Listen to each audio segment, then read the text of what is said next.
5 ವರ್ಷಗಳ report card ಹಿಡಿದು ಮೌಲ್ಯಮಾಪನ ಮಾಡೋ ಸಮಯ ಬಂದೇ ಬಿಡ್ತು. ಮತದಾರನ ಮಾತು ಮನ್ಸಲ್ ಏನಿದೆ, ಅವಲೋಕನ, ಅನಾವರಣ, ಕ್ಷೇತ್ರ ದರ್ಶನ, ಅಸೆಂಬ್ಲಿ ಅಖಾಡದ ಸಂಪೂರ್ಣ ಚಿತ್ರಣ ಬಿಂಬಿಸುವ ಚುನಾವಣಾ ವಿಶೇಷ ಕಾರ್ಯಕ್ರಮ ಜನ ಮನ ಮತಕ್ಕೆ ಸ್ವಾಗತ.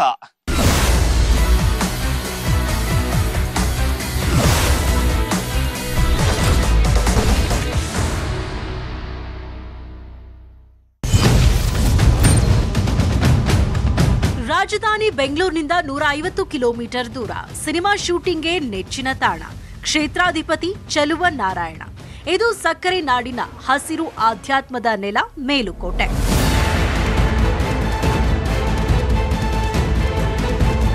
ರೈತ ಚಳವಳಿಯ ಪರಿಣಾಮಕಾರಿ ನಾಯಕರಿಗೆ ವೇದಿಕೆಯಾಗಿದ್ದ ಮೇಲುಕೋಟೆ 2023ರ ಅಖಾಡಕ್ಕೆ ಸಜ್ಜಾಗಿದೆ. ಹಿಂದೆ ಜೆಡಿಎಸ್ ಮತ್ತು ಕರ್ನಾಟಕ ಸರ್ವೋದಯ ಪಕ್ಷದ ನಡುವೆ ನೇರ ಹಣಾಹಣಿ ಇತ್ತು. ಪುಟ್ಟಣ್ಣಯ್ಯ ಕಾಲಾಧೀನರಾದ ಮೇಲೆ ಪುತ್ರ ದರ್ಶನ್ ಪುಟ್ಟಣ್ಣಯ್ಯ ಸ್ವರಾಜ್ ಇಂಡಿಯಾ ಪಕ್ಷದಿಂದ ಸ್ಪರ್ಧಿಸಿದ್ರು. ಕಾಂಗ್ರೆಸ್ ಬೆಂಬಲವೂ ಸಿಕ್ಕಿತ್ತು. ಆದರೆ ಗೆಲುವು ದಕ್ಕಿದ್ದು ತೆನೆ ಹೊತ್ತ ಪುಟ್ಟರಾಜುಗೆ.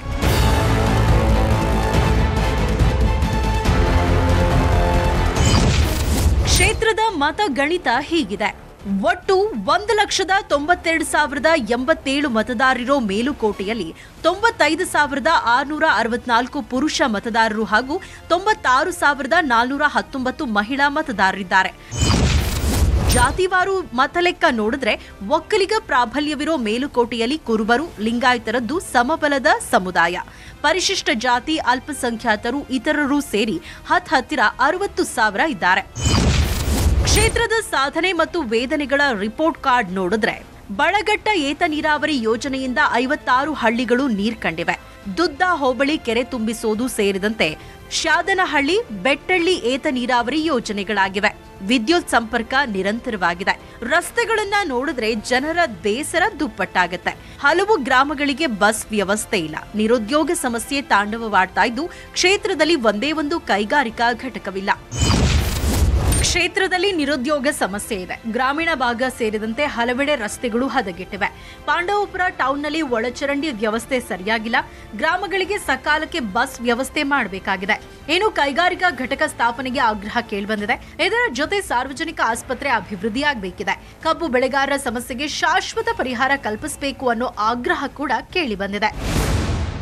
ಇನ್ನು 2023ರ ವಿಧಾನಸಭಾ ಚುನಾವಣೆಗೆ ಮೇಲುಕೋಟೆ ಕ್ಷೇತ್ರ ಸಜ್ಜಾಗಿದೆ. ಕ್ಷೇತ್ರದಲ್ಲಿ ಈ ಬಾರಿ ಜೆಡಿಎಸ್ ಬಿಜೆಪಿ ನಡುವೆ ನೇರ ಹಣಾಹಣಿ ಏರ್ಪಡೋ ಸಾಧ್ಯತೆ ಇದೆ. ಬಿಜೆಪಿ ಸಂಭಾವ್ಯ ಅಭ್ಯರ್ಥಿ ಡಾಕ್ಟರ್ ಇಂದ್ರೇಶ್ ಕ್ಷೇತ್ರದಲ್ಲಿ ಫುಲ್ ಆಕ್ಟಿವ್ ಆಗಿದ್ದಾರೆ. ಕಳೆದ 2 ಬಾರಿಯಿಂದ ರೈತ ಸಂಘದ ಅಭ್ಯರ್ಥಿಗೆ ಬೆಂಬಲ ನೀಡಿದ್ರಿಂದ ಕ್ಷೇತ್ರದಲ್ಲಿ ಕಾಂಗ್ರೆಸ್ ತನ್ನ ಶಕ್ತಿ ಕಳ್ಕೊಂಡಿದೆ. ಕಳೆದ ಸಲ ಕಾಂಗ್ರೆಸ್ ಪಕ್ಷದಿಂದ ಟಿಕೆಟ್ ಕೈತಪ್ಪಿದ ಕಾರಣ ರೇವಣ್ಣ ಕ್ಷೇತ್ರದಿಂದ ದೂರ ಉಳಿದಿದ್ರು. ಈಗ ಮತ್ತೆ ಎಂಟ್ರಿ ಕೊಡಲು ತಯಾರಿ ನಡೆಸಿದ್ದಾರೆ. ಟಿಕೆಟ್ ರೇಸ್ನಲ್ಲಿ ಕ್ಷೇತ್ರದ ಮತ್ತೋರ್ವ ಕಾಂಗ್ರೆಸ್ ನಾಯಕ ಡಾಕ್ಟರ್ ರವೀಂದ್ರ ಕೂಡ ಇದ್ದಾರೆ. ಈ ಬಾರಿಯೂ ರೈತ ಸಂಘದ ಅಡಿಯಲ್ಲಿ ಕಣಕ್ಕಿಳಿಯೋ ಮಾತನಾಡಿದ್ದಾರೆ ದರ್ಶನ್ ಪುಟ್ಟಣ್ಣಯ್ಯ. ಇದಕ್ಕಾಗಿ ಅಮೆರಿಕಾದಲ್ಲಿರುವ ತಮ್ಮ ಸಾಫ್ಟ್ವೇರ್ ಕಂಪನಿಯನ್ನ ಕೂಡ ಮಾರಾಟ ಮಾಡಿದ್ದು ಭಾರತಕ್ಕೆ ವಾಪಸ್ ಆಗೋದಾಗಿ ಹೇಳಿದ್ದಾರೆ. ಆದ್ರೆ ವರ್ಷವಾದ್ರೂ ಇನ್ನೂ ಮಂಡ್ಯ ರೀಚ್ ಆಗಿಲ್ಲ. ಚಲುವನಾರಾಯಣನ ಆಶೀರ್ವಾದ ಯಾರಿಗೆ? ವಿಜಯ ಮಾಲೆ ಅವರ ಕೊರಳಿಗೆ. ಚುನಾವಣೆ ಬಂತು ಅಂದ್ರೆ ಸಾಕು, ರಾಜಕೀಯ ನಾಯಕರು ಭರವಸೆಗಳ ಮೇಲೆ ಭರವಸೆಗಳನ್ನ ಕೊಡ್ತಾರೆ. ಆದ್ರೆ ಎಷ್ಟರ ಮಟ್ಟಿಗೆ ಆಯಾ ಕ್ಷೇತ್ರಗಳು ಅಭಿವೃದ್ಧಿ ಆಗಿದ್ಯಾ ಅನ್ನುವಂಥದ್ರ ಬಗ್ಗೆ ಆಯಾ ಕ್ಷೇತ್ರದ ಮತದಾರರೇ ಹೇಳಬೇಕಾಗತ್ತೆ. ಆ ನಿಟ್ಟಿನಲ್ಲಿ ಇವತ್ತು ನಾನು ಮಂಡ್ಯದ ಮೇಲುಕೋಟೆ ಕ್ಷೇತ್ರಕ್ಕೆ ಆಗಮಿಸಿದ್ದೀನಿ. ಈ ಒಂದು ಕ್ಷೇತ್ರ KS ಪುಟ್ಟಣ್ಣಯ್ಯ ಹಾಗೂ CS ಪುಟ್ಟರಾಜುರಂತ ಘಟಾನುಘಟಿ ನಾಯಕರನ್ನ ಕೊಟ್ಟಂತ ಕ್ಷೇತ್ರ.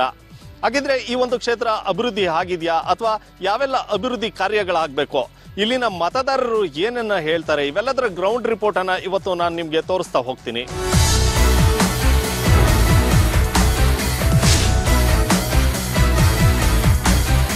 ನಾನೀಗ ಮೇಲುಕೋಟೆ ಕ್ಷೇತ್ರದ ದುದ್ದ ಹೋಬಳಿಯ ದುದ್ದ ಗ್ರಾಮದಲ್ಲಿದ್ದೀನಿ. ಈ ಗ್ರಾಮದಲ್ಲೂ ಕೂಡ ಸಾಕಷ್ಟು ಸಂಖ್ಯೆಯಲ್ಲಿ ಜನರಿದ್ದಾರೆ. ಇವರ ಅಭಿಪ್ರಾಯ ಏನು ಅಂದ್ರೆ ಮೇಲುಕೋಟೆ ಕ್ಷೇತ್ರ ಅಭಿವೃದ್ಧಿ ಆಗಿದ್ಯಾ ಇಲ್ವಾ ಅಂತಕ್ಕಂಥದ್ನ ಇಲ್ಲಿನ ಜನರ ಬಾಯಿಂದನೇ ಕೇಳಿ ತಿಳ್ಕೊಳ್ಳುವಂತ ಕೆಲಸವನ್ನ ಮಾಡೋಣ. ಈ ಒಂದು ಕ್ಷೇತ್ರ ಅಭಿವೃದ್ಧಿ ಆಗಿದ್ಯಾ ಸರ್? ಏನ್ ಮಾಮೂಲಿ ರಾಜಕಾರಣಿಗಳು ಹೋಯ್ತಾ ಇರ್ತಾರೆ, ಬರ್ತಾ ಇರ್ತಾರೆ. ಏನೋ ಮಾಮೂಲಿ ಕೆರೆ ಪರೆ ನೀರು ತುಂಬಿಸ್ತಾರೆ, ಬರ್ತಾರೆ, ಕೈ ಮುಗಿತಾರೆ, ಹೋಯ್ತಾರೆ, ಅಷ್ಟೇ. ಇನ್ನೇನಾಗಿದೆ ಇಲ್ಲಿ? ಅಷ್ಟೇ ಕತೆ. ಈ ಬಾರಿ ಚುನಾವಣೆ ಬರ್ತಾ ಇದೆ, ಹಿಂದೆ ಆಶ್ವಾಸನೆ ಕೊಟ್ಟಿದ್ರಲ್ಲ ರಾಜಕಾರಣಿಗಳು, ಅದೆಲ್ಲ ಭರವಸೆಗಳು ಈಡೇರಿದ್ಯಾ ಅಂತ? ಏನು ಇಲ್ಲ ಸರ್, ಏನು ಈಡೇರಿಲ್ಲ ಸರ್. ಎಲ್ಲ ರೋಡೆಲ್ಲ ಗುಂಡಿ ಬಿದ್ದು ಎಲ್ಲ ಆಕ್ಸಿಡೆಂಟು ಆಳು ಮೂಳು ಇವೆಲ್ಲ ಆಯ್ತಾ ಇರ್ತವೆ. ಈ ಜನಗಳೆಲ್ಲ ಸಾಯ್ತಾ ಇರ್ತಾರೆ. ಸಿಕ್ಕಾಪಟ್ಟೆ ಆಕ್ಸಿಡೆಂಟು, ರೋಡ್ ಸರಿ ಇಲ್ಲ. ಈ ಕ್ಷೇತ್ರಕ್ಕೆ ಈಗ ಎಲೆಕ್ಷನ್ ಬಂದಾಗ ಬರ್ತಾರೆ ಅಷ್ಟೇ. ಅದು ಎಲೆಕ್ಷನ್ ಆಯಿತು ಅಂದರೆ ಯಾರೂ ಬರೋಲ್ಲ ಈ ಕಡೆ. 100ಕ್ಕೆ 50% ಅಭಿವೃದ್ಧಿ ಆಗಿದೆ. ಆದರೆ ನಮ್ಮ ರೈತರಿಗೆ ಯಾವುದೇ ಆದ ಒಂದು ಅನುಕೂಲತೆ ಮಾಡಿಕೊಟ್ಟಿಲ್ಲ. ಅನಾನುಕೂಲನೇ ಹೊರತು ಅನುಕೂಲತೆ ಒಂಚೂರು ಮಾಡಿಲ್ಲ. ವ್ಯವಸಾಯ ಮಾಡಬೇಕಾದ್ರೆ ಇನ್ನು ತಿಂಗಳಿಗೆ ಬಿಟ್ಕೊಂಡು ರಸಗೊಬ್ಬರಗಳು ಸಿಗ್ತವೆ. ವ್ಯವಸಾಯಗಳು ನಾವು ಮಾಡೋಕ್ಕಾಯ್ತಾ ಇಲ್ಲ. ಈ ಥರ ಎಲ್ಲ ಸಮಸ್ಯೆಗಳಿವೆ.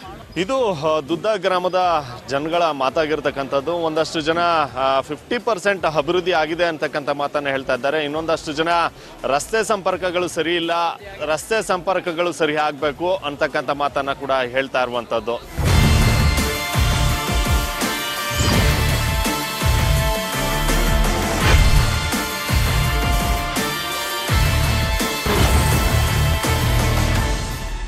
ನಾನೀಗ ಮೇಲುಕೋಟೆ ಕ್ಷೇತ್ರದ ಮೇಲುಕೋಟೆಯಲ್ಲಿದ್ದೀನಿ. ಈಗ ಮೇಲುಕೋಟೆನಲ್ಲಿರ್ತಕ್ಕಂಥ ಸಾಕಷ್ಟು ಸಾರ್ವಜನಿಕರು ಇಲ್ಲಿರ್ತಕ್ಕಂಥದ್ದು. ಅವರನ್ನ ಕೇಳೋಣ, ಈ ಒಂದು ಕ್ಷೇತ್ರ ಅಭಿವೃದ್ಧಿ ಆಗಿದೆಯಾ ಅಥವಾ ಯಾವೆಲ್ಲ ಅಭಿವೃದ್ಧಿಗಳು ಆಗಬೇಕು ಅಂತಕ್ಕಂಥ ವಿಚಾರವನ್ನ ಇಲ್ಲಿನ ಜನರು ಹೇಳ್ತಾರೆ ಅಂತಕ್ಕಂಥದ್ದನ್ನ ಸ್ವತಃ ಅವರಿಂದ ಕೇಳಿ ತಿಳ್ಕೊಳ್ಳುವಂಥ ಕೆಲಸವನ್ನ ಮಾಡೋಣ. ಸರ್, ಈ ಒಂದು ಕ್ಷೇತ್ರ ಅಭಿವೃದ್ಧಿ ಆಗಿದೆಯಾ ಸರ್? ಮೇಲ್ಕೋಟೆ ಕುಡಿಯೋ ನೀರು ವ್ಯವಸ್ಥೆ ಇರಲಿಲ್ಲ. ಕೆರೆ ತಣ್ಣೂರಿಂದ ಕುಡಿಯೋ ನೀರು ವ್ಯವಸ್ಥೆ ತಂದುಕೊಟ್ಟವ್ರೆ. ಪ್ರತಿ ಮನೆಗೂ ನೀರು ವ್ಯವಸ್ಥೆ ಮಾಡವ್ರೆ. ಹಾಗೂ ಬಳಗಟ್ಟ ಏತ ನೀರಾವರಿ ಯೋಜನೆ ಮಾಡವ್ರೆ. ಆಮೇಲೆ ಬರೀ ಪ್ರತಿಯೊಂದು ಕಲ್ಯಾಣಿಗೂ ಕಾವೇರಿ ನೀರು ಥರ ಈಗ ನೆಕ್ಸ್ಟ್ ಈಗ ರೆಡಿ ಆಗ್ತಾ ಇದೆ. ಆ ಮೇಲ್ಕೋಟೆ ಸರ್ವತೋಮುಖ ಅಭಿವೃದ್ಧಿ ಆಗೈತೆ. ಎಲ್ಲ ಡಬಲ್ ರೋಡು ಎಲ್ಲ ಪ್ರತಿಯೊಂದು ವ್ಯವಸ್ಥೆನೂ ಆಗೈತೆ. ಒಂದ್ ಕಡೆ ಅಕ್ಕ ತಂಗಿರ್ ಕೂಡ ಅಭಿವೃದ್ಧಿ ಆಗ್ಬೇಕು, ಅದು ಕಲ್ಲೆಲ್ಲ ಬಿದ್ದು ನಿಂತಿದೆ, ಆದ್ರೂ ಕೂಡ ದುರಸ್ತಿ ಆಗಿಲ್ಲ. ಇನ್ನೊಂದ್ ಕಡೆ ಅನ್ನದಾಸೋಹ ಏನಿತ್ತು ಅದು ಕೂಡ ಬಂದ್ ಆಗಿದೆ ಅಂತ ಒಂದಷ್ಟು ಆರೋಪಗಳು ಕೂಡ ಕೇಳಿ ಬರ್ತಾ ಇದೆ. ಏನ್ ಹೇಳ್ತೀರಿ? ಅಕ್ಕ ತೆಗೆದುಕೊಳ್ಳೋದು ಹಿಂದೆನೂ ಈ ಥರ ಆಗಿತ್ತು. ಅದನ್ನು ನಮ್ಮ ಶಾಸಕರಾಗಿದ್ದಂಥ ಪುಟ್ಟರಾಜಣ್ಣ ಅವರು ರೆಡಿ ಮಾಡಿದರು. ಈ ತಿರ್ಗಾ ಪುನಃ ಮಳೆ ನಿಮಗೆ ಗೊತ್ತು, ಇಡೀ ಪ್ರಪಂಚಕ್ಕೆ ವಿಪರೀತವಾದಂಥ ಫ್ಲಡ್ ಬಂದಿರೋದ್ರಿಂದ ಅದು ಮಳೆಗೆ ಕುಸ್ತಿದೆ. ಅದನ್ನು ಪ್ರಕ್ರಿಯೆಗಳೆಲ್ಲ ಆರ್ಕಿಯಾಲಜಿಕಲ್ ಡಿಪಾರ್ಟ್ಮೆಂಟ್ ಸೇರಿರೋದ್ರಿಂದ ಅದಕ್ಕೆಲ್ಲ ವ್ಯವಸ್ಥೆ ಆಗಿದೆ.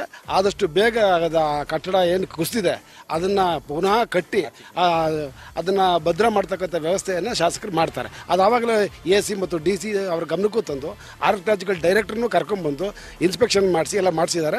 ಪ್ರಕ್ರಿಯೆ ಇದೆ. ಆದಷ್ಟು ಬೇಗ 15-20 ದಿವಸದಲ್ಲಿ ಪೂರ್ಣಗೊಳ್ತಕ್ಕಂಥ ವಿಶ್ವಾಸ ನಮಗಿದೆ. ಕ್ಷೇತ್ರ ಈ ಬಾರಿ ಜಿದ್ದಾಜಿದ್ದಿನ ಹಣಾಹಣಿ ಏರ್ಪಡ್ತಾ ಇದೆ. ಈ ಸರಿ BJP ಕೂಡ ಇಲ್ಲಿ ಬಂದಿರತಕ್ಕಂಥದ್ದು. ಏನು ಹೇಳ್ತೀವಿ?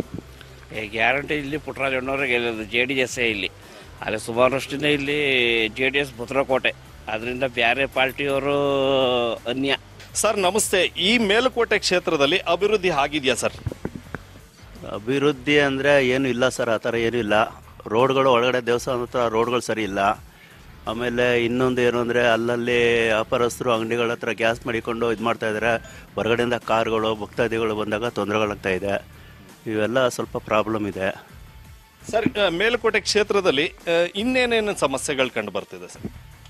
ಸರ್, ಇಲ್ಲಿ ಹಾಸ್ಪಿಟ್ಲದೊಂದು ಸಮಸ್ಯೆ. ಇಲ್ಲಿ ಸರ್ಕಾರಿ ಹಾಸ್ಪಿಟ್ಲ್ ಡಾಕ್ಟ್ರೇ ಇರಲ್ಲ. ಡಾಕ್ಟ್ರ್ ಇವಾಗ ಹೋದ್ರೂ ಯಾರು ಡಾಕ್ಟ್ರ್ ಇಲ್ಲ. ಅಲ್ಲಿ ಸಂಬಳ ಮಾರ ತಗೋತಾರೆ.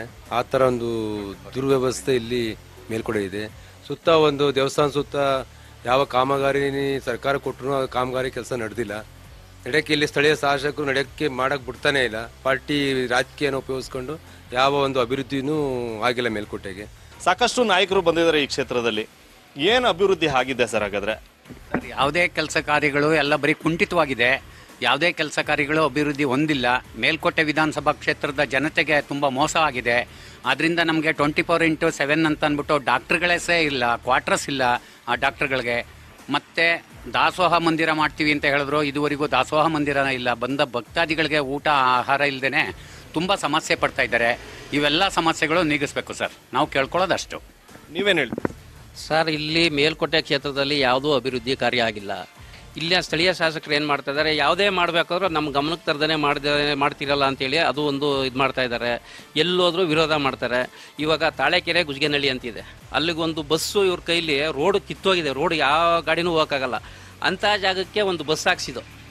ಆ ಬಸ್ಸನ್ನ ನಾನು ಕೇಳ್ದೇ ಪೂಜೆ ಮಾಡ್ದೇ ಬಿಟ್ಟಿದ್ದೀರಲ್ಲ ಅಂತೇಳಿ ಬಸ್ ನಿಲ್ಲಿಸಿದ್ರು. ಈ ಥರ ಬರೀ ಪಾರ್ಟಿ ಇದು ಮಾಡ್ಕೊಂಡು ಇಲ್ಲಿ ಏನೂ ಅಭಿವೃದ್ಧಿ ಆಗಿಲ್ಲ ಸರ್. ಪುಟ್ಟಣ್ಣಯ್ಯವ್ರ ಕಾಲದಲ್ಲಿ ಸ್ವಲ್ಪ ಅಭಿವೃದ್ಧಿ ಆಗಿತ್ತು. ಅದು ಬಿಟ್ಟರೆ ಇವ್ರ ಫೀಲ್ಡಲ್ಲಿ ಏನೂ ಅಭಿವೃದ್ಧಿ ಆಗಿಲ್ಲ ಸರ್. ಸ್ವಲ್ಪ ಸಮಸ್ಯೆಗಳಿವೆ. ಈಗ ನೀರಿನ ಸಮಸ್ಯೆಗಳಿದೆ. ಮತ್ತು ಇನ್ನೊಂದು ಸ್ವಲ್ಪ ಅಭಿವೃದ್ಧಿ ಆದರೆ ಹೊರಗಡೆ ಜನ ಪ್ರವಾಸಕ್ಕೆ ಅಂತ ಬರ್ತಾರಲ್ವಾ, ನೋಡಿ ಈಗ ನೋಡ್ತಿದ್ದೀರಿ, ಇನ್ನೊಂದು ಸ್ವಲ್ಪ ಅಭಿವೃದ್ಧಿ ಆಗಬೇಕು ಒಟ್ಟಲ್ಲಿ. ಈಗ ರೋಡ್ ಮಾಡಿದ್ದಾರೆ ಸ್ವಲ್ಪ. ನೋಡಿ ಈಗ ಬೇರೆ ದೇವಸ್ಥಾನಗಳು ಹೋಲಿಸ್ಕೊಂಡ್ರೆ ಎಲ್ಲ ಈಗ ಶೌಚಾಲಯಗಳು ಇನ್ನೂ ಸ್ವಲ್ಪ ಬೇಕು. ಪಾಪ ಹೊರಗಡೆಯಿಂದ ಬರೋರು ಕಷ್ಟಪಡ್ತಾರೆ. ಮೇಯ್ನ್ ಇಲ್ಲಿ ನೀರಿಗೆ ಸಮಸ್ಯೆ, ನೀರಿನ ವ್ಯವಸ್ಥೆನೇ ಇಲ್ಲ. ಹೊರಗಡೆಯವ್ರಿಗೆ ಆಗಲಿ ಊರಿನವ್ರಿಗೆ ಆಗಲಿ ನೀರಿನ ತೊಂದರೆ ತುಂಬ ಇದೆ. MLA ಅವರು ಕೆಲಸಗಳು ಸುಮಾರು ಚೆನ್ನಾಗಿ ಮಾಡಿದ್ದಾರೆ. ಮತ್ತು ಅಂತಂದರೆ ಇಲ್ಲೇ ಅಂತಂದರೆ BJP ಇಲ್ದವ್ರದ್ದೇ ಒಂದು ಕಷ್ಟ. ಇಲ್ಲಿ BJP ಇರೋಲ್ಲ, ಅಲ್ಲಿ BJP ಇರುತ್ತೆ. ಇಲ್ಲಿ ಕಾರ್ಯಕರ್ತರು ಅಷ್ಟಾಗಿ ಗೊತ್ತಿಲ್ಲ ಇಲ್ಲಿ, ಹಂಗಾಗಿ ಸಮಸ್ಯೆಗಳು ಜಾಸ್ತಿ ಆಗೈತೆ ಅಷ್ಟೇ. ಇಲ್ಲಿ MLA ಪರವಾಗಿಲ್ಲ ಸರ್. ಅಭಿವೃದ್ಧಿ ಕೆಲವೊಂದು ಮಟ್ಟಿಗೆ ಎಲ್ಲದು ಆಗಿದೆ ಅಂತ ಅಂದ್ಕೊಳ್ತಾ ಇದ್ದಾರೆ ಹೊರತು ಕಣ್ಣು ಮುಚ್ಚೋದಕ್ಕೆ ಆಗಿದೆ ಸರ್ ಅಷ್ಟೇನೆ. ಉದಾಹರಣೆಗೆ ಹೇಳ್ಕೋಬೇಕು ಅಂತೇಳಿ ಇಲ್ಲಿ ಅನುದಾನ ಭವನ ಕಟ್ಟಿದ್ರು. ವೈರಮುಡಿ ಜಾತ್ರೆಯಲ್ಲಿ 4 ರಿಂದ 5 ದಿನ ಅನುದಾನ ಮಾಡಿದ್ರು. ಬರೋ ಭಕ್ತಾದಿಗಳಿಗೆ ಇದುವರೆಗೂ ಯಾವುದೇ ರೀತಿಯ ಸೌಕರ್ಯಗಳು ಸಿಗ್ತಾ ಇಲ್ಲ. ಅದಾದ ನಂತರ ಈ ಕಡೆ ಗೆಸ್ಟ್ ಹೌಸು, ಬರೋ ಭಕ್ತಾದಿಗಳಿಗೆ ಉಳ್ಕೊಳ್ಳೋದಕ್ಕೆ ಇದು ಮಾಡ್ತೀನಿ ಅಂದರೆ ಅದನ್ನು ಮಾಡಿಲ್ಲ. ಅಲ್ಲೇ ದೇವಸ್ಥಾನದ ಹಿಂಭಾಗ ಅದನ್ನು ಸುಮಾರು ಕೋಟ್ಯಾಂತರ ರೂಪಾಯಿ ಖರ್ಚು ಮಾಡಿ ಮಾಡಿದ್ರು. ಅದನ್ನು ಇದುವರೆಗೂ ಯಾವುದೇ ರೀತಿ ಪ್ರೋಗ್ರೆಸ್ಸು ಕಾಣ್ತಾಯಿಲ್ಲ, ಏನೂ ಕಾಣ್ತಾಯಿಲ್ಲ. ಕಳೆದ ಬಾರಿ ಸುಮಾರು ಸರಿ ಎಲ್ಲರೂ ಗಾಸಿಗೆ ಬರ್ತಾ ಇದೆ. ಇಲ್ಲಿ ಹೇಮಾವತಿ ಕ್ವಾರ್ಟರ್ಸ್ನೆಲ್ಲ ಇದು ಮಾಡಿ ಬರೋ ಭಕ್ತಾದಿಗಳಿಗೆ ಉಳ್ಕೊಳ್ಳೋ ವ್ಯವಸ್ಥೆ ಮಾಡ್ತೀನಿ ಅಂತ ಹೇಳ್ತಾರೆ, ಉಳ್ಕೊಳ್ಳೋ ವ್ಯವಸ್ಥೆ ಮಾಡ್ತಾಯಿಲ್ಲ. ಉದಾಹರಣೆಗೆ ಕಳೆದ ಹೆಚ್ಚಿಗೆ 6-7 ತಿಂಗಳಾಯಿತು ಅಕ್ಕ ತಂಗಿ ಕೊಳ್ಳೋದು ರೋಡ್ನಲ್ಲಿ. ನಾನು ಒಬ್ಬ ಆಟೋ ಡ್ರೈವರಾಗಿ ಹೇಳ್ತಾ ಆಟೋಗಳು ಆ ಕಡೆ ಬಿಡೋದಿಲ್ಲ ಸರ್. ನಾವು ಜೀವನ ಮಾಡೋದಾಗೆ ನಾವು ಧನುಷ್ಕೋಟಿ, ಅಕ್ಕ ತಂಗಿ ಕೊಳ, ರಾಯಗೋಪುರ, ವೇದ ಪುಷ್ಕರಣಿ, ನಮ್ಮ ಮೇಯ್ನ್ ಇರೋದೇ ಶೂಟಿಂಗ್ ಸ್ಪಾಟ್ಸ್, ಅದು ವ್ಯೂ ಪಾಯಿಂಟ್ಸು. ಆ ಪಾಯಿಂಟ್ಸಲ್ಲೇ ನಮ್ಗೆ ಹೋಗ್ಲಿಕ್ಕೆ ದಾರಿ ಇಲ್ಲ ಅಂತ 6 ತಿಂಗಳಿಂದ ಪ್ರತಿದಿನ 200-300 ರೂಪಾಯಿ ದುಡ್ಕೊಂಡು ಮನೆಗೆ ಹೋಗ್ತೇವೆ. ನಾವು ಮನೆ ಸಂಸಾರ ಹೇಗೆ ನಡೆಸೋದು, ನಮ್ಮ ಜೀವನ ಹೇಗೆ ಮಾಡೋದು ನಾವು?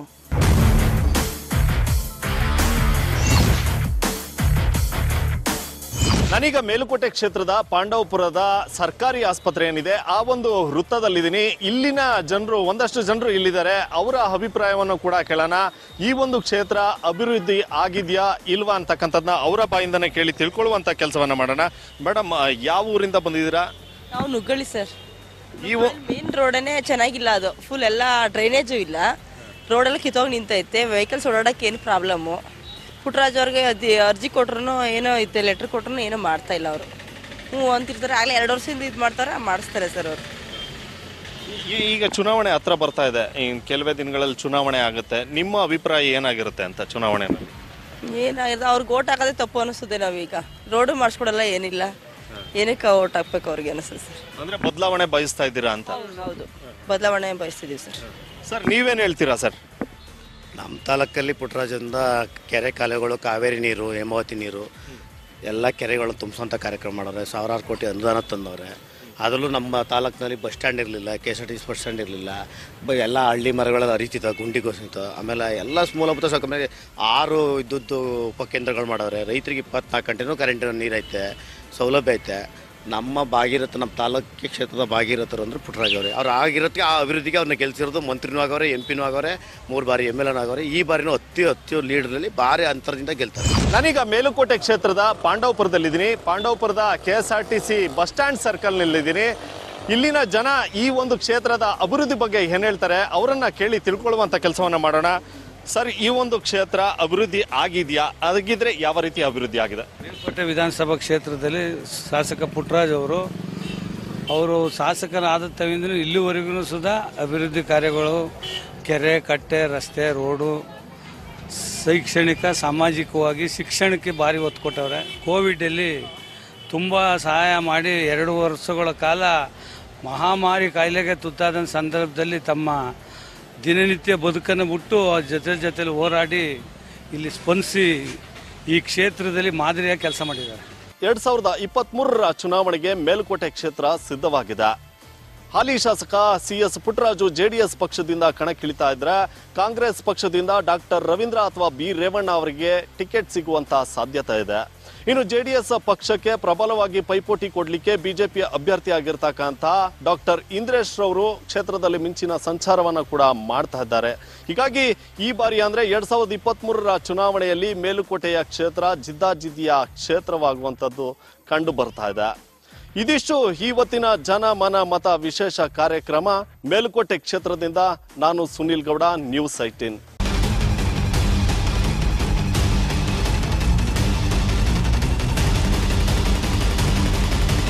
5 ವರ್ಷಗಳ ರಿಪೋರ್ಟ್ ಕಾರ್ಡ್ ಹಿಡಿದು ಮೌಲ್ಯಮಾಪನ ಮಾಡೋ ಸಮಯ ಬಂದ ಬಿಡ್ತು. ಮತದಾರರ ಮಾತು ಮನಸ್ಸಲ್ಲಿ ಏನಿದೆ, ಅವಲೋಕನ, ಅನಾವರಣ, ಕ್ಷೇತ್ರ ದರ್ಶನ, ಅಸೆಂಬ್ಲಿ ಅಖಾಡದ ಸಂಪೂರ್ಣ ಚಿತ್ರಣ ಬಿಂಬಿಸುವ ಚುನಾವಣಾ ವಿಶೇಷ ಕಾರ್ಯಕ್ರಮ ಜನಮನ ಮತಕ್ಕೆ ಸ್ವಾಗತ.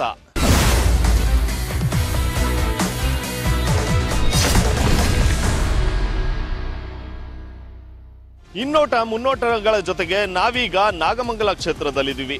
ಈ ಕ್ಷೇತ್ರದ ಜನಮನ ಮತ ಏನಾಗಿದೆ ನೋಡೋಣ ಬನ್ನಿ.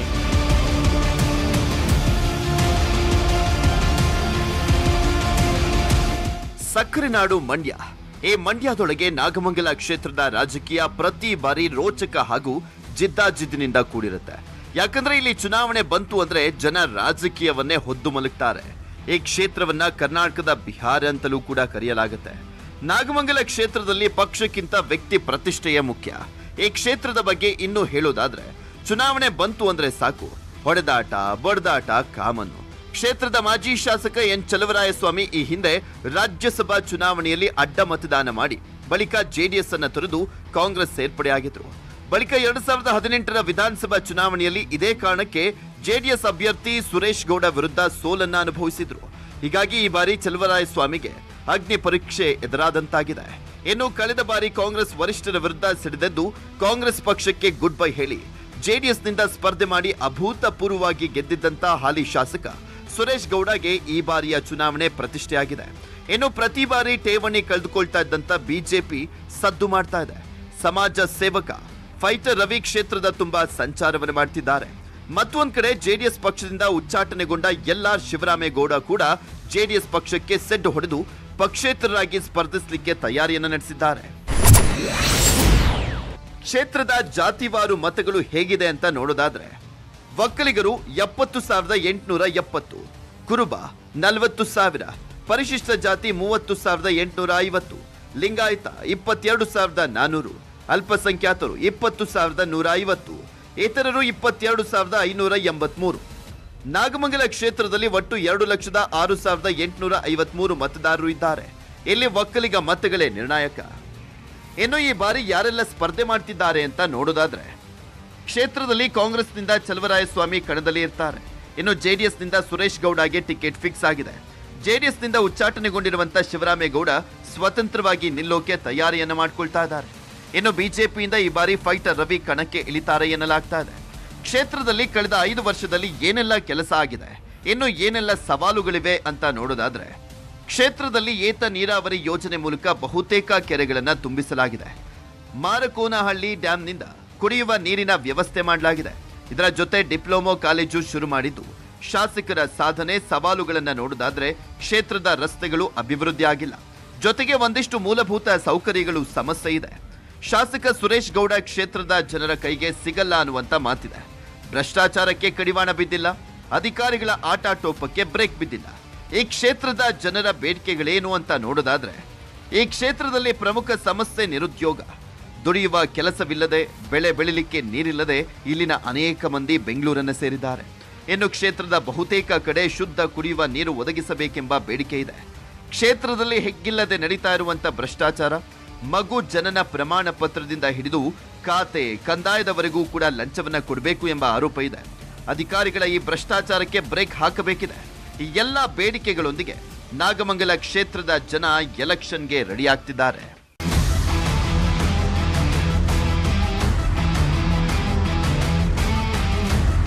ಎರಡ್ 2023ರ ಚುನಾವಣೆಗೆ ನಾಗಮಂಗಲ ಕ್ಷೇತ್ರ ಸಿದ್ಧವಾಗ್ತಾ ಇದೆ.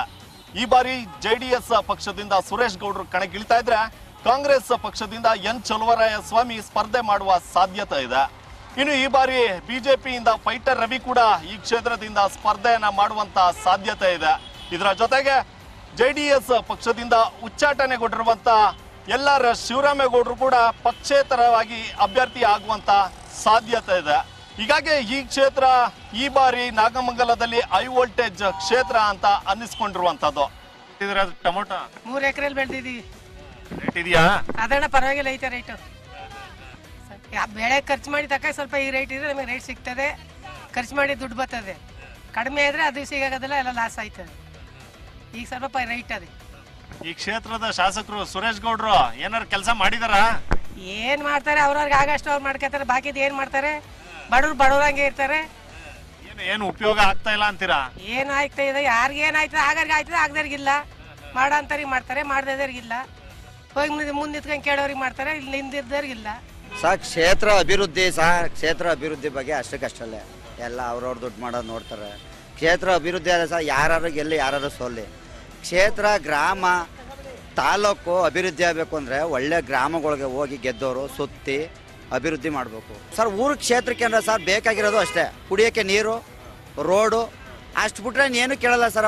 ಅವ್ರ ಆಸ್ತಿ ಕೇಳಲ್ಲ, ಅವ್ರ ಅಂತಸ್ತಿ ಕೇಳಲ್ಲ, ಕುಡಿಯೋಕ್ಕೆ ನೀರು, ರೋಡು ಅಷ್ಟೇ ಜನ ಕೇಳೋದು ಅಷ್ಟೇ, ಇನ್ನೇನು ಕೇಳಲ್ಲ. ಬಡವ್ರಿಗೆ ಒಳ್ಳೆ ಮನೆ ಸರ್. ನಾಮಂಗ್ಲಕ್ಕೆ ಸಮಸ್ಯೆ ಇದೆ, ಕುಡಿಯೋ ನೀರು ಸಮಸ್ಯೆ ಇದೆ ಸರ್, ರೋಡಿನ ಸಮಸ್ಯೆಗಳಿವೆ, ರೋಡಿನ ಸಮಸ್ಯೆ ಇದೆ, ಕುಡಿಯೋಕ್ಕೆ ನೀರು ಸಮಸ್ಯೆ ಇದೆ. ಏನು ಉಪಯೋಗನೂ ಇಲ್ಲ, ಏನೂ ಇಲ್ಲ. ಸುಮ್ಮನೆ ತೋರಿಸ್ತಾರೆ, ಉಪಯೋಗ ಮಾಡ್ತೀನಿ ಅಂತಾರೆ, ಉಪಯೋಗನೇ ಮಾಡೋಕ್ಕಿಲ್ಲ. ಇನ್ನು ಯಾಕೆ ಇವಪ್ಪ ಬಡವ್ರು ಇರೋದು ಕೇಳ್ತಾರೆ, ಅದು ಮಾತ್ರ ಹಾಜರಾಗಿರ್ತದೆ. ಅದ್ರ ಓಟ್ ಹಾಕಿ ನಿಮಗೆ ಅದು ಕೊಡ್ತೀನಿ, ಇದು ಕೊಡ್ತೀನಿ, ಜಾಗ ಕೊಡ್ತೀನಿ ಅಂತ ತೋರಿಸ್ತಾರೆ. ಅವ್ರು ಓಟ್ ಇದ್ದ ಮೇಲೆ ಅಡ್ರೆಸ್ಸೇ ಇಲ್ಲ. ಹಂಗೆ ಮಾಡ್ತಾರೆ, ಆಶೆಗಳು ತೋರಿಸ್ತಾರೆ, ಏನೂ ಉಪಯೋಗ ಇಲ್ಲ.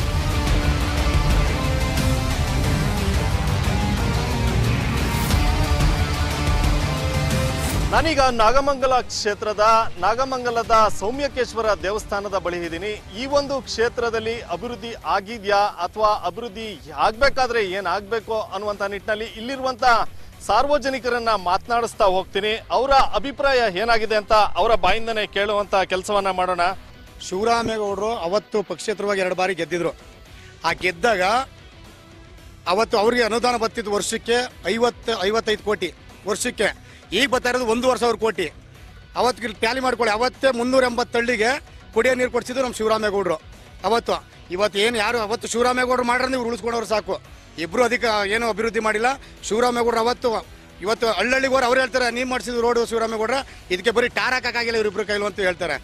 ಇವತ್ತು ಯಾವ ಹಳ್ಳಿ ನೀವೇ ಹೋಗಿ ಸರ್, ಚಲರಾಯಸ್ವಾಮಿ ಅವ್ರ ಕಾಲದಲ್ಲಿ mini Vidhana Soudha, RTO office, government ಕಾಲೇಜ್ಗಳು ಇದೆಲ್ಲ ಚಲರಾಯಸ್ವಾಮಿ ಅವ್ರ ಕಾಲದಲ್ಲಿ ಆಗಿದ್ದು.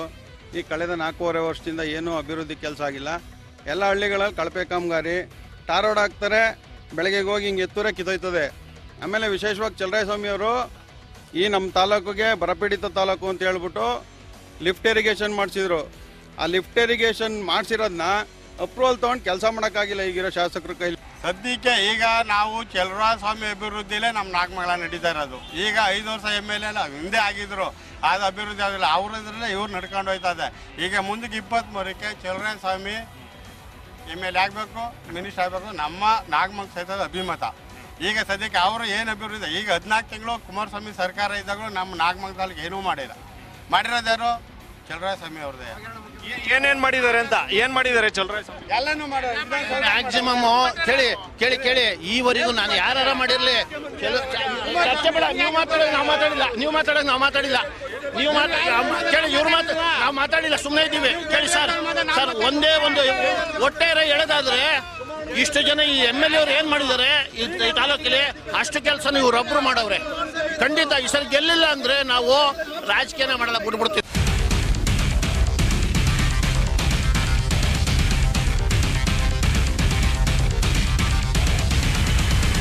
ನಾನೀಗ ನಾಗಮಂಗಲ ಕ್ಷೇತ್ರದ ಬೆಳ್ಳೂರು ಗ್ರಾಮದಲ್ಲಿದ್ದೀನಿ. ಈ ಗ್ರಾಮದ ಸಾರ್ವಜನಿಕರು ಈ ಕ್ಷೇತ್ರದ ಬಗ್ಗೆ ಏನ್ ಹೇಳ್ತಾರೆ ಅವರ ಬಾಯಿಂದನೇ ಕೇಳುವಂತ ಕೆಲಸವನ್ನ ಮಾಡೋಣ. ಸರ್, ನಾಗಮಂಗಲ ಕ್ಷೇತ್ರ ಅಭಿವೃದ್ಧಿ ಆಗಿದೆಯಾ ಸರ್? ಈಗಾಗಿಲ್ಲ, ಹಿಂದೆ ಆಗೈತೆ, ಈಗ ಆಗೇ ಇಲ್ಲ, ಅಭಿವೃದ್ಧಿನೇ ಆಗಿಲ್ಲ.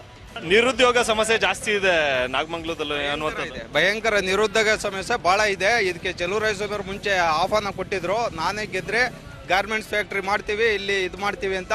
ಅದು ಅವರು ಸೋಲಾಯಿತು, ಮಾಡೋಕ್ಕಾಗಲಿಲ್ಲ. ಹಂಗಾಗಿ ತಾಯಿಗೆ ಮಕ್ಕಳಿಗೆ ಏನು ಕೊಡ್ಬೇಕು ಅನ್ನೋ ತಾಯಿ ಗೊತ್ತಿರ್ತದೆ ಸ್ಥಳೀಯವಾಗಿ, ಬೇರೆಯವ್ರಿಗೆ ಗೊತ್ತಿರಲ್ಲ. ಆ ತಾಯಿ ಮಗಿಗೆ ಏನು ಆರೈಕೆ ಮಾಡಬೇಕು ಅನ್ನೋ ತಾಯಿ ಗೊತ್ತಿರೋದ್ರಿಂದ ಎಲ್ಲಾನು ಚಲರಾಯಸ್ವಾಮಿ ಅವರು ಅವತ್ತಿನ ಕಾಲದಲ್ಲಿ ಮಾಡ್ಯವ್ರೆ. ಇವತ್ತು ಯಾಕೆ ಮಾಡೋಕ್ಕಾಗಲಿಲ್ಲ? ನಮ್ಮ ಹಳ್ಳಿಲಿ ಆಗೈತೆ ಅಂದರು, ನಮ್ಮ ಹಳ್ಳಿಲಿ ಏನೂ ಅಭಿವೃದ್ಧಿ ಆಗಿಲ್ಲ. 4 ಅಡಿ ಕೆಲಸ ಮಾಡಿಲ್ಲ ಇವತ್ತು MLA ಅವರು. ಸೊ ಇದಿಷ್ಟು ನಾಗಮಂಗಲ ಕ್ಷೇತ್ರದ ಜನರ ಅಭಿಪ್ರಾಯವಾಗಿರುವಂತಹದ್ದು. ಒಂದಷ್ಟು ಜನರು ಈ ಕ್ಷೇತ್ರ ಅಭಿವೃದ್ಧಿ ಆಗಿದೆ ಅಂತ ಹೇಳ್ತಿದ್ರೆ, ಮತ್ತೊಂದಷ್ಟು ಜನರು ಈ ಕ್ಷೇತ್ರ ಅಭಿವೃದ್ಧಿ ಆಗಬೇಕು ಅಂತ ಹೇಳ್ತಿದ್ದಾರೆ. ಅದೇನೇ ಆಗಲಿ, ಈ ಕ್ಷೇತ್ರದಲ್ಲಿ ಸಾಕಷ್ಟು ಭ್ರಷ್ಟಾಚಾರ ಹಾಗೂ ನಿರುದ್ಯೋಗ ಸಮಸ್ಯೆ ಇದೆ ಅನ್ನೋ ಮಾತುಗಳು ಕೂಡ ಕೇಳಿ ಬರ್ತಾ ಇದೆ. ಇನ್ನು ಮುಂದಾದರೂ ಇಲ್ಲಿ ಆಯ್ಕೆ ಆಗುವಂತಹ ಜನಪ್ರತಿನಿಧಿಗಳು ಇಲ್ಲಿನ ಜನರ ಒಳಿತಿಗಾಗಿ ಶ್ರಮಿಸ್ತಾರ, ಕಾದು ನೋಡಬೇಕಾಗಿದೆ. ಇದು ಇವತ್ತಿನ ಜನ ಮನ ಮತ ವಿಶೇಷ ಕಾರ್ಯಕ್ರಮ. ನಾಗಮಂಗಲ ಕ್ಷೇತ್ರದಿಂದ ಸುನೀಲ್ ಗೌಡ, ನ್ಯೂಸ್ 18.